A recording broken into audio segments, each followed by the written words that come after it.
11वां अध्याय। दो अकिंचन बालक वृंदावन में। यदि पिताजी तुम्हें उत्तराधिकार से वंचित कर दें तो कोई अन्याय नहीं होगा मुकुंद। कितनी मूर्खता से तुम अपना जीवन व्यर्थ कमा रहे हो। ज्येष्ठ भ्राता का हितोपदेश मेरे कानों पर आक्रमण कर रहा था। जितेंद्र और मैं ताजे ताजे, वैसे यह केवल एक वाक्यालंकार है, वास्तव में हम थे धूल धूसरित रेलगाड़ी से उतरकर अनंतदा के घर पहुंचे थे, जो हाल ही में कोलकाता से स्थानांतरित होकर इस प्राचीन नगरी आगरा में रहने आए थे। वे सरकारी लोक निर्माण विभाग यानी पीडब्ल्यूडी में सुपरवाइजिंग अकाउंटेंट थे। आपको भली भांति मालूम है अनंतदा कि मैं अपने परमपिता से अपना उत्तराधिकार प्राप्त करना चाहता हूं। पहले पैसा, फिर भगवान। कौन जाने जीवन अत्यधिक लंबा भी हो सकता है। पहले भगवान, लक्ष्मी तो उनके अधीन है। कौन कह सकता है जीवन अत्यधिक छोटा भी हो सकता है। मेरा यह जवाब केवल प्रसंगानुरूप दिया गया प्रत्युत्तर था। इसमें किसी पूर्वाभास का कोई संकेत नहीं था। अफसोस, अनंत का जीवन सचमुच छोटा साबित हुआ। लगता है आश्रम में बड़ा ज्ञान पा लिया है तुमने, पर बनारस तो तुमने छोड़ दिया है। अनंतदा की आंखें आत्मतृप्ति के भाव से चमक रही थीं। उन्हें अब भी आशा थी कि वे मेरे पंखों को समेटकर मुझे पारिवारिक घोंसले में सुरक्षित रख पाएंगे। बनारस में मेरा अल्पवास व्यर्थ नहीं हुआ। मेरा हृदय जिसके लिए तड़प रहा था उसे मैंने वहां पा लिया है, और आप निश्चिंत रह सकते हैं कि वे आपके पंडित या उनके सुपुत्र नहीं हैं। उस प्रसंग की याद में अनंतदा भी मेरे साथ हंस पड़े। उन्हें यह स्वीकार करना पड़ा कि बनारस के जिस अंतर्दर्शी को उन्होंने नियुक्त किया था वह अल्पदर्शी ही सिद्ध हुआ था। तो अब तुम्हारा क्या विचार है मेरे घुमक्कड़ भाई? जितेंद्र ने मुझे आगरा आने के लिए मनाया। यहां हम ताजमहल की सुंदरता देखेंगे और उसके बाद हम लोग मेरे नए नए ही मिले गुरु के पास जाएंगे, जिनका आश्रम श्रीरामपुर में है। मैंने कहा। अनंत ने हमारे रहने की आरामदेह व्यवस्था की। उस दिन शाम को मैंने अनंत को कई बार चिंतनशील भाव से मुझ पर दृष्टि गड़ाए देखा। मैं इस दृष्टि को अच्छी तरह पहचानता हूं। मैंने सोचा कोई षड्यंत्र रचा जा रहा है। सुबह जल्दी ही हम नाश्ता करने बैठे, तब षड्यंत्र का रहस्योद्घाटन भी हो गया। तो तुम्हें पिताजी की संपत्ति के आधार की कोई आवश्यकता नहीं लगती। कल की बातचीत का सूत्र फिर पकड़ते हुए अनंत ने निष्कपट दृष्टि से कहा, मुझे यह बोध है कि मैं ईश्वर पर निर्भर हूं। बातें करना आसान है। जीवन ने अब तक तुम्हारी सुरक्षा की है। यदि तुम्हें भोजन और आश्रय के लिए उसी ईश्वर के अदृश्य हाथ पर निर्भर रहना पड़ता तो तुम्हारी क्या दशा होती। शीघ्र ही तुम सड़कों पर भीख मांगते फिरते। कदापि नहीं। ईश्वर को छोड़कर किसी पथिक से कोई आशा मैं कदापि ना करता। भगवान अपने भक्त के लिए भिक्षा पात्र के अलावा भी हजार अन्य उपाय कर सकते हैं, और अधिक वाक विलास। यदि मैं यह कहूं कि तुम अपने जिस तत्व ज्ञान के बारे में इतनी डींग मार रहे हो उसे इस मूर्त जगत में आजमाया जाए तो मैं तुरंत स्वीकार कर लूंगा। आप क्या ईश्वर को कल्पना जगत तक ही सीमित मानते हैं? पता चल जाएगा। आज तुम्हें ऐसा अवसर मिलेगा कि तुम मेरे दृष्टिकोण को और भी अधिक विस्तारित करोगे, या फिर कम से कम उसका समर्थन तो तुम्हें करना ही पड़ेगा। अनंतदा वातावरण में गंभीरता को बढ़ाने के लिए थोड़ी देर रुके, फिर गंभीरतापूर्वक धीरे धीरे बोलने लगे। मेरा यह प्रस्ताव है कि मैं तुम्हें और तुम्हारे गुरु भाई जितेंद्र को अभी सुबह निकट ही स्थित वृंदावन भेजूं। तुम दोनों अपने साथ एक भी रुपया नहीं ले जाओगे। तुम भिक्षा नहीं मांगोगे, न अन्न की न पैसे की। तुम किसी को भी अपनी परिस्थिति से अवगत नहीं कराओगे। तुम भोजन से वंचित नहीं रहोगे, और तुम वृंदावन में फंस कर नहीं रहोगे। यदि आज रात 12 बजे तक इनमें से किसी भी शर्त को तोड़े बिना तुम दोनों मेरे बंगले पर लौट आओ तो मैं आगरा का सबसे अधिक विस्मयचकित मनुष्य होऊंगा। मुझे यह चुनौती स्वीकार है। मेरे शब्दों में भी और मेरे हृदय में भी कोई हिचकिचाहट नहीं थी। ईश्वर की तत्काल कृपा की कृतज्ञतापूर्ण स्मृतियां मेरे मन में कौंध गईं। लाहिड़ी महाशय की तस्वीर के सामने प्रार्थना करने से प्राणघातक हैजे से मेरी मुक्ति। लाहौर में छत पर मुझे 2 पतंगों का लीलामय ढंग से उपहार दिया जाना। बरेली में घोर निराशा के बीच सही अवसर पर तावीज का मेरे पास आना। बनारस में पंडित के आंगन के बाहर से साधु द्वारा निर्णायक संदेश का दिया जाना। जगत जननी मां का दर्शन और उनकी दिव्य प्रेम वाणी। जगत जननी द्वारा मेरी छोटी से छोटी परेशानियों को भी मास्टर महाशय के माध्यम से हटाया जाना। हाई स्कूल की अंतिम परीक्षा उत्तीर्ण करने में अंतिम क्षण में किया गया मेरा मार्गदर्शन और सर्वोच्च वरदान, मेरे जीवन भर के सपनों की धुंध से प्रकट हुए मेरे जीते जागते गुरुदेव। मैं कभी भी यह मानने के लिए तैयार नहीं होता कि मेरा तत्व ज्ञान संसार की किसी भी कसौटी पर खरा नहीं उतरेगा, चाहे वह कसौटी कितनी ही कठोर क्यों ना हो। तुम्हारी यह अनुकूलता सराहनीय है। मैं अभी तुरंत ही तुम लोगों को रेलगाड़ी पर बिठा देता हूं, अनंत ने कहा। वे आश्चर्यचकित जितेंद्र की ओर मुड़े। तुम्हें भी इसके साथ जाना होगा, एक गवाह के रूप में, और इस पर आने वाली आपदाओं में जिसकी संभावना अधिक है, एक सहभागी के रूप में। आधे घंटे बाद जितेंद्र और मेरे हाथ में आगरा से वृंदावन के टिकट आ गए। स्टेशन के एक एकांत भाग में जाकर हमने अनंत को अपनी तलाशी लेने दी। अनंतदा शीघ्र ही आश्वस्त हो गए कि हम कोई छिपा खजाना अपने साथ नहीं ले जा रहे थे। जो छिपाना आवश्यक था, उससे अधिक हमारी सादी धोतियों में कुछ भी नहीं छिपा हुआ था। जैसे ही विश्वास ने वित्त प्रबंध के महत्वपूर्ण क्षेत्र पर आक्रमण किया, तो मेरे मित्र ने विचलित स्वर में कहा, अनंतदा, आप सुरक्षा की दृष्टि से मुझे 1-2 रुपए देकर रखिए, तब मैं किसी संकट की घड़ी में आपको तार दे सकूंगा। जितेंद्र, तीव्र स्वर में मैंने उसकी भर्त्सना की, यदि तुम अंतिम उपाय के तौर पर कोई पैसा अपने साथ लोगे, तो मैं इस परीक्षा में नहीं आऊंगा। सिक्कों की खनक में दिलासा देने की कोई शक्ति होती है। मेरी कठोर दृष्टि को देखते हुए जितेंद्र इससे अधिक कुछ नहीं बोला। मुकुंद, मैं निष्ठुर नहीं हूं। कोमलता की हल्की सी झलक अनंत के स्वर में आ गई थी। संभव है कि उनका अंतःकरण उन्हें धिक्कार रहा था। शायद 2 अकिंचन बालकों को एक अपरिचित शहर में भेजने के लिए, या फिर ईश्वर में उनकी अपनी अनास्था के लिए। यदि संयोगवश या भगवान की कृपा से तुम इस वृंदावन परीक्षा में सफल हो गए, तो मैं तुमसे कहूंगा कि तुम मुझे दीक्षा देकर अपना शिष्य बना लो। इस असामान्य परिस्थिति में उनके द्वारा की गई प्रतिज्ञा में एक विसंगति थी। भारतीय परिवार में बड़ा भाई अपने छोटे भाइयों के आगे नतमस्तक नहीं होता, बल्कि पिता के बाद उसी को परिवार में तत्सम सम्मान मिलता है और सब उसकी आज्ञाओं का पालन करते हैं। परंतु इस विषय में मेरे कुछ कहने के लिए समय नहीं था। हमारी गाड़ी छूटने वाली थी। गाड़ी दौड़ती जा रही थी और जितेंद्र उदास होकर खामोश बैठा था। आखिर हरकत में आते हुए वह मेरी ओर झुका और एक नाजुक स्थान पर पीड़ाजनक चुटकी काटते हुए बोला, मुझे तो कोई लक्षण दिखाई नहीं दे रहे कि भगवान हमारे अगले भोजन की कोई व्यवस्था करने वाले हैं। चुप रहो संशयात्मा, भगवान हमारे साथ हैं और हमारी सारी व्यवस्था कर रहे हैं। क्या तुम उनसे जरा जल्दी कराने की भी व्यवस्था कर सकते हो? अपने आगे की परिस्थिति के विचार से ही मैं भूख से अधमरा हुआ जा रहा हूं। मैं बनारस से ताजमहल देखने के लिए चला था, अपने मकबरे में प्रवेश करने के लिए नहीं।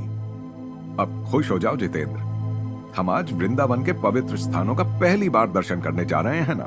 मुझे तो इस विचार से ही गहरा आनंद हो रहा है कि भगवान श्री कृष्ण की पद धूलि से पुनीत उस भूमि पर आज हम चलेंगे। हमारे डिब्बे का दरवाजा खुला और 2 सज्जन अंदर आकर बैठ गए। अगले ही स्टेशन पर हमें उतरना था। बच्चों, वृंदावन में क्या कोई तुम्हारी जान पहचान का है?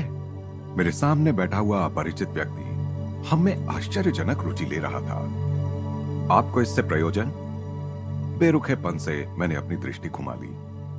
शायद तुम लोग चित्तचोर के सम्मोहन में अपने परिवारों से भागे जा रहे हो। मैं स्वयं भक्ति प्रधान प्रकृति का मनुष्य हूं। मैं इसे अपना कर्तव्य मानता हूं कि इस असह्य गर्मी में मैं तुम लोगों के रहने खाने की व्यवस्था करूं। नहीं महोदय, हमें अकेला छोड़ दीजिए, यह आपकी बड़ी कृपा है, परंतु हमें घर से भागे हुए समझने में आप भूल कर रहे हैं। इसके आगे कोई वार्तालाप नहीं हुआ। गाड़ी स्टेशन पर पहुंचकर रुक चुकी थी। जितेंद्र और मैं प्लेटफॉर्म पर उतरे तो हमारे संयोग से सहयात्री बने सज्जनों ने हमारे हाथ थामकर एक घोड़ा गाड़ी को बुलाया।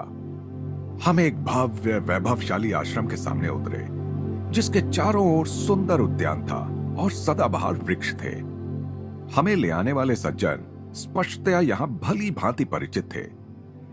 कुछ भी कहे बिना एक लड़का मुस्कुराते हुए हमें बैठक खाने में ले गया। शीघ्र ही वहां एक शालीन सौम्य दर्शना प्रौढ़ महिला पहुंची। गौरी मां, राजकुमार तो नहीं आ सके।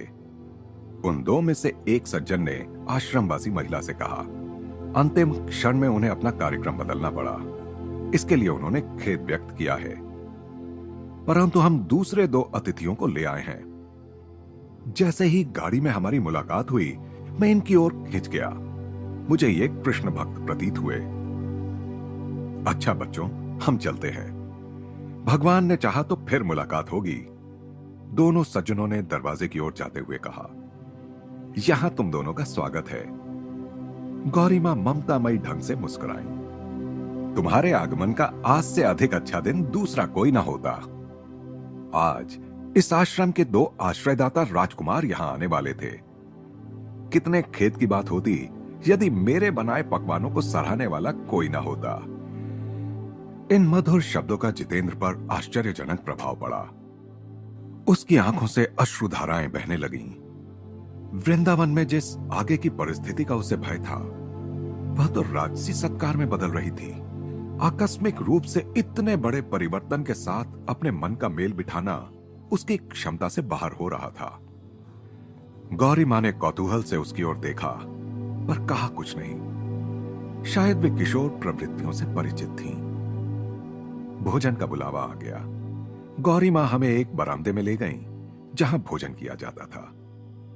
वह बरामदा नाना प्रकार के व्यंजनों की सुगंध से महक रहा था। फिर वे साथ ही में लगे रसोई घर में चली गईं। मैं इस क्षण के बारे में पहले से ही विचार कर रहा था।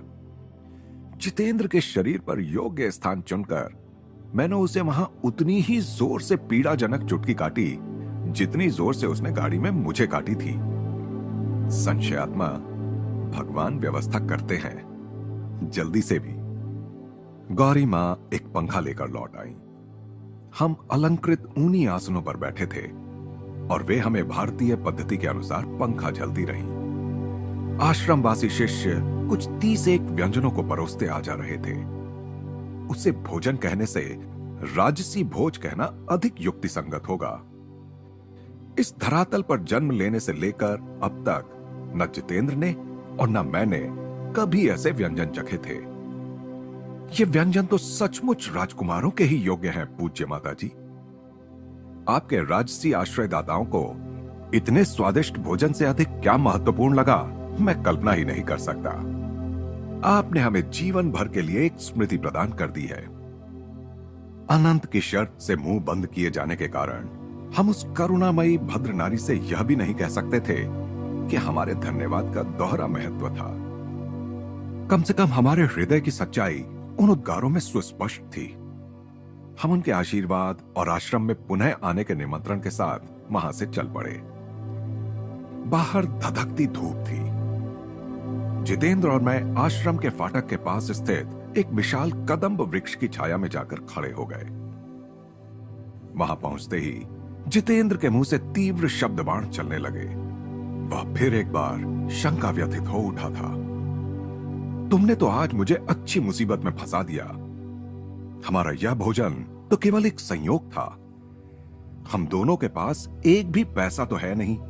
इस शहर का दृश्यावलोकन कैसे करेंगे? और सबसे बड़ी बात तो यह है कि बिना पैसे के तुम मुझे अनंत के घर तक वापस कैसे ले जाने वाले हो?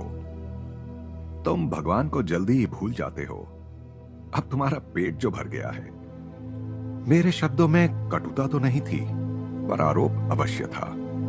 मनुष्य के मन में दैवी कृपा की स्मृति कितनी अल्पकालिक होती है। ऐसा कोई भी मनुष्य नहीं है जिसकी कोई ना कोई प्रार्थना कभी ना कभी पूरी ना हुई हो। तुम्हारे जैसे पागल का साथ देने का दुस्साहस करके मैंने जो गलती की है उसे मैं कभी नहीं भूल सकूंगा। शांत हो जाओ जितेंद्र। जिस भगवान ने हमें खाना खिलाया वही हमें वृंदावन का दर्शन भी कराएंगे और आगरा वापस भी ले जाएंगे। इतने में एक क्षीणकाय युवक हमारी ओर तेजी से आता दिखाई पड़ा। उसी कदम्ब वृक्ष के नीचे आकर उसने मेरे सामने शीश झुकाया। प्रिय मित्र, आप और आपके साथी निश्चय ही यहां नए हैं। आइए, मैं आपकी अगवानी और पथ प्रदर्शन करता हूं। किसी भारतीय का चेहरा पीला पड़ना वस्तुतः शायद ही कभी संभव हो सकता है, परंतु जितेंद्र का रंग अकस्मात उड़ गया। मैंने उस प्रस्ताव को नम्रता से अस्वीकार कर दिया। निश्चय ही आप मुझे भगा नहीं रहे हैं। उस अजनबी के चेहरे पर उभरे व्यग्रता के भाव अन्य किसी भी परिस्थिति में हंसी ले आते। क्यों नहीं? आप मेरे गुरु हैं। विश्वास से भरी उसकी आंखें मेरी आंखों में जिज्ञासा पूर्वक झांकने लगी। मेरी मध्याह्न उपासना के दौरान परम कृपालु भगवान श्री कृष्ण मेरी अंतर्दृष्टि में प्रकट हुए। उन्होंने इसी वृक्ष के नीचे मुझे दो असहाय आकृतियां दिखाई। उनमें से एक आपका ही चेहरा था मेरे गुरुदेव। मैंने यह चेहरा प्रायः ध्यान में देखा है। आप यदि मेरी सेवा स्वीकार करें तो कितना आनंद होगा मुझे। मुझे भी आनंद हुआ है कि तुमने मुझे ढूंढ निकाला। ना तो भगवान ने न ही मनुष्य ने हमारा परित्याग किया है। यूं तो अपने सामने के उत्सुक चेहरे की ओर देखकर मुस्कुराता हुआ मैं निश्चल खड़ा था, तथापि एक आंतरिक प्रणाम ने मुझे प्रभु के चरणों में डाल दिया। प्रिय मित्रों, क्या आप लोग मेरे घर पधार कर उसकी शोभा नहीं बढ़ाएंगे? यह तुम्हारी बड़ी दया है, परंतु हम ऐसा नहीं कर सकते। पहले ही हम आगरा में मेरे भाई के अतिथि हैं। कम से कम मुझे आपके साथ वृंदावन घूमने की स्मृतियां देते जाइए। मैं सहर्ष तैयार हो गया। उस युवक ने, जिसने अपना नाम प्रताप चटर्जी बताया, एक घोड़ा गाड़ी रुकवाई। हम लोगों ने मदन मोहन मंदिर और कुछ अन्य कृष्ण मंदिरों में जाकर दर्शन किए। हमारा मंदिर दर्शन समाप्त होने से पहले ही रात हो गई थी। क्षमा कीजिए, मैं कुछ संदेश यानी बंगाली पेड़े ले आता हूं। प्रताप रेलवे स्टेशन के नजदीक एक दुकान में चला गया। जितेंद्र और मैं उस चौड़ी सड़क पर टहलने लगे, जो उस समय कुछ ठंडक के कारण भीड़ से भर गई थी। हमारे उस मित्र ने कुछ समय तो लगाया, परंतु फिर अपने साथ वह अनेक मिठाइयों के उपहार लेकर आया। कृपया मुझे इतना तो पुण्य कमाने दीजिए। प्रताप ने अनुरोधपूर्ण ढंग से मुस्कुराते हुए 1 रुपए के नोटों का एक बंडल और आगरा के 2 टिकट, जो उसने अभी अभी खरीदे थे, हमारे सामने बढ़ा दिए। मेरी स्वीकृति में श्रद्धा भगवान के अदृश्य हाथ के लिए थी। अनंत ने उनका इतना उपहास किया था, पर फिर भी क्या भगवान ने हमें अपनी आवश्यकता से कहीं अधिक नहीं दे दिया था? हमने स्टेशन पर एक एकांत स्थान ढूंढ निकाला। प्रताप, अब मैं तुम्हें आधुनिक युग के सबसे महान योगी लाहिड़ी महाशय के क्रिया योग में दीक्षित करूंगा। उनकी यह साधना प्रविधि ही अब तुम्हारी गुरु होगी। आधे घंटे में दीक्षा समाप्त हुई। क्रिया अब तुम्हारी चिंतामणि है। मैंने अपने नए शिष्य से कहा, जैसा कि तुमने अभी देखा, यह प्रविधि अत्यंत सरल है और इसमें मनुष्य के आध्यात्मिक विकास की गति बढ़ाने की प्रक्रिया निहित है। हिंदू शास्त्र कहते हैं कि जन्म लेने वाली आत्मा को माया से मुक्त होने के लिए 10 लाख वर्ष लगते हैं। यह प्राकृतिक अवधि क्रिया योग के अभ्यास से बहुत घट जाती है। जैसे पौधे की विकास गति को उसकी प्राकृतिक गति से कहीं अधिक बढ़ाया जा सकता है, जैसा कि सर जगदीश चंद्र बोस ने प्रदर्शित कर दिया है, वैसे ही मनुष्य के मनोवैज्ञानिक विकास की गति को भी वैज्ञानिक तरीके से बढ़ाया जा सकता है। निष्ठापूर्वक साधना करो, तुम समस्त गुरुओं के गुरु के पास पहुंच जाओगे। प्रताप ने गंभीर होकर विचारपूर्वक कहा, इस चिरच्छित यौगिक कुंजी को पाकर मैं जैसे दूसरे लोकों में पहुंच गया हूं। मेरे इंद्रिय बंधनों से उद्धार करने वाला इसका प्रभाव मुझे उच्चतर अनुभूतियों के लिए मुक्त कर देगा। अंतर्दृष्टि में आज भगवान श्री कृष्ण का दर्शन मेरे परम मंगल का ही द्योतक है। हम थोड़ी देर शांत बैठे रहे, फिर धीरे धीरे स्टेशन की ओर चलने लगे। जब मैं गाड़ी में चढ़ रहा था, तो मैं तो आनंद से भरा था, पर जितेंद्र के लिए आज आंसू बहाने का ही दिन था। प्रताप से प्रेमपूर्ण विदा लेते समय मेरे दोनों ही साथियों के गले से दबी हुई सिसकियां निकल रही थी। इस यात्रा में जितेंद्र फिर एक बार गहरे दुख में डूबा हुआ था। इस बार अपनी खातिर नहीं, बल्कि अपने विरुद्ध। मेरा विश्वास कितना उथला है, मेरा हृदय पत्थर बना हुआ था। अब फिर कभी मैं भगवान के संरक्षण के प्रति संदेह नहीं करूंगा। मध्य रात्रि होने को थी। अकिंचन अवस्था में भेजे गए उन दो बालकों ने अनंत के शयन कक्ष में प्रवेश किया।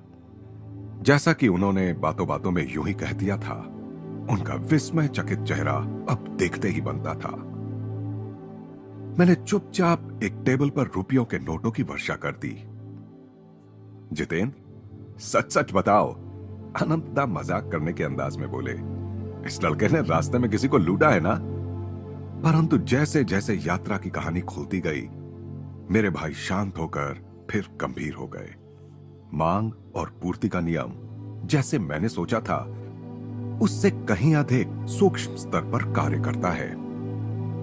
अनंत एक ऐसे आध्यात्मिक उत्साह के साथ बोल रहे थे जो उनमें पहले कभी दृष्टिगोचर नहीं हुआ था। तिजोरियों और इस संसार की सामान्य चीजों के संचय के प्रति तुम्हारी उदासीनता को आज पहली बार मैं समझ पा रहा हूं। रात बहुत बीत गई थी। तब भी अनंतदा ने आग्रह किया कि उन्हें उसी समय क्रिया योग की दीक्षा दी जाए। गुरु मुकुंद को एक ही रात में दो दो अनचाहे शिष्यों की जिम्मेदारी अपने कंधों पर लेनी पड़ी। दूसरे दिन प्रातःकाल का जलपान एक ऐसे मधुर और मिलनसार वातावरण में संपन्न हुआ जिसका पहले दिन नितांत अभाव था। मैं जितेंद्र की ओर देखकर मुस्कुराया। तुम ताजमहल देखने से वंचित नहीं रहोगे। श्रीरामपुर के लिए निकलने से पहले हम उसे देखने चलते हैं। अनंतदा से विदा लेकर मेरा मित्र और मैं शीघ्र ही आगरा के गौरव ताजमहल के सामने पहुंचे। सूर्य के किरणों में चमकते श्वेत संगमरमर से बना ताजमहल शुद्ध अनुपात संगति का मूर्तिमान रूप है।